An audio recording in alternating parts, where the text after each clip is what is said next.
गावाकडे येण्याआधीच ना कुठे फिरायला जायचं आणि कुठे नाही जायचं हे आधीच ठरवून आलेलो असतो. तर यावेळेस फक्त 20च दिवसाची सुट्टी होती तरी देखील आम्ही भरपूर फिरलो.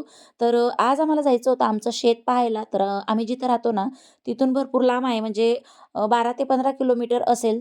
एवढ्या लांब आम्हाला जायचं होतं. तर हे बघा इकडे आलेलो आहेत आम्ही आमच्या शेताकडे.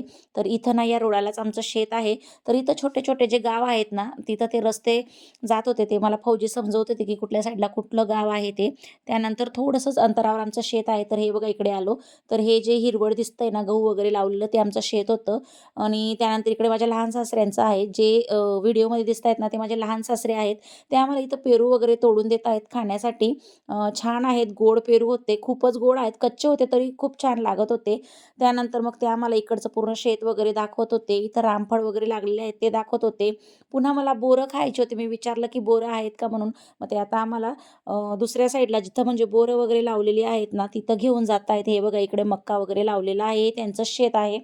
आणि झालं असं शेतामध्ये ना, मी ही चप्पल घालून आली. मला अजिबात चालता येत नव्हतं. माणसं पुढे-पुढे म्हणजे पटापट चालत होते. पण ह्या चप्पलमुळे काही अजिबात मला पटापट चालता येत नव्हतं. त्यानंतर इकडे आलो तर काय बोरं पिकलेलीच नव्हती. फक्त 2च बोरं मला मिळाली. बाकीची सगळी कच्ची होती. त्यानंतर इकडे हे बघा आलो. इकडे मिरची वगैरे लावलेली आहे. सगळं शेत मी म्हणजे पहिल्यांदा एवढं पाहिलं नाही. तर मी यायची ना, तर म्हणजे लांबूनच बघून चालले जायचो. यावेळेस पूर्ण शेत आम्ही फिरलो आणि हे बघा इथं ना आमचं हे घर आहे. इथं आमचे आजी-बाबा होते ना, तेव्हा ते इथं राहायचे. पण आता ते गेल्यापासून ना हे घर असं अगदी म्हणजे भकास वाटायला लागलं आहे. नाहीतर पहिले छान वाटायचं. त्यानंतर इकडे निघालो आता घरी. कारण भरपूर असं फिरणं होऊन गेलं होतं आणि थकवा जाणवायला लागला होता. कारण आपल्याकडे एवढी थंडी नाही आहे, गरमी लागायला लागली होती. त्यानंतर इकडे निघालो आणि आम्हाला ना थोडं मार्केटमध्ये काम होतं. तर मार्केटमध्ये जाणार इथून गेल्यावर. तर हे बघा आमच्या शेताच्या जस्ट थोड्याशा पुढे शिरपूर हायवे देखील आहे. तर या हायवेनेच आम्ही आता धुळ्याला जाणार.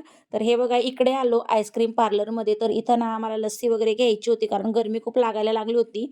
तर त्यामुळे इथं लस्सी घेतली. पुन्हा मार्केटमध्ये थोडं काम आहे म्हणजे जसं की किशोला सँडल वगैरे घ्यायची होती. मला कटलरीचं सामान घ्यायचं होतं. कारण जम्मूमध्ये ना इतर आपल्याकडचं सामान तिकडे मिळत नाही. जसं की चंद्रकोर टिकल्या वगैरे असं काही भेटत नाही ना, तर मी इकडनंच एकदम 4 महिन्याच्या वस्तू घेऊन जात असते. 4-6 महिन्याच्या जेवढ्या मला लागतील तेवढ्या. तर त्यासाठी इकडे आलो होतो. तर इथं पहिले किशूची सँडल घेतली. इकडे कटलरीला आलो. इथं कटलरीचं सामान घेतला आणि त्यानंतर निघालो पुन्हा घरी. तर घरी जाताना ना हा इथला धुळ्यामधला पांझरा पुलावरचा जो शंकरजी आहे ना, तो व्ह्यू मी थोडासा घेतच आहे रोजच व्हिडिओमध्ये. कारण मला छान वाटतं ते दाखवायला. त्यानंतर आलो घरी. तर आजचा व्हिडिओ मी इथं स्टॉप करते. भेटूया नेक्स्ट व्हिडिओमध्ये. बाय.